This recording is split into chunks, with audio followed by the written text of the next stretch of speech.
Hello বন্ধুরা, আজ আমি বাড়ির কিছু জিনিস দিয়ে সাবান বানাবো। তোমরাও সহজ উপায়ে এই সাবান তৈরি করতে পারো। তো তার জন্য আমাকে নিয়ে নিতে হবে কাঁচা হলুদ, নিম পাতা আর অ্যালোভেরা। তোমরা চাইলে শুকনো গোটা হলুদ পেস্ট দিতে পারো, তবে কাঁচা হলুদ হলে উপকার বেশি। আমি আমাদের বাগান থেকে সমস্ত উপকরণ তুলেছি। এরপর সব উপকরণগুলো ভালো করে ধুয়ে নিলাম, তারপর সবগুলোর রস বের করে নিলাম। আমার বাড়িতে নতুন নতুন জিনিস বানাতে খুবই ভালো লাগে, আর সেগুলো যদি নিজেদের বাগানের জিনিস হয় তাহলে তো কোনো কথাই হবে না। দেখতেই পাচ্ছ আমি হলুদটাকে ভালো করে চিপে চিপে রস বের করে নিয়েছি।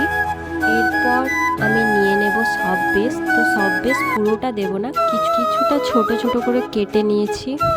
তো এরপর একটা পাত্রে আমি গরম জল ফুটতে দিয়ে দিয়েছি, ওর ওপরেই আমি বাটিতে সব বেশটা দিয়ে দিয়েছি। তো গরম পেয়ে দেখো গলে গেছে।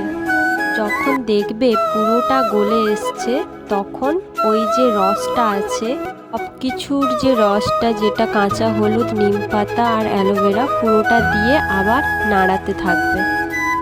পুরোটা নাড়িয়ে এবার নাবিয়ে নিয়ে যেখানে সাবান তৈরি করবে সেই জায়গাগুলোতে ঢেলে দেবে। 12 ঘন্টার জন্য রেখে দেবে। দেখো 12 ঘন্টা পর আমার সাবানটা কত সুন্দর হয়েছে, দেখতেও খুব সুন্দর লাগছে। তোমাদের যদি ভালো লেগে থাকে চ্যানেলটা লাইক আর সাবস্ক্রাইব করে দিও।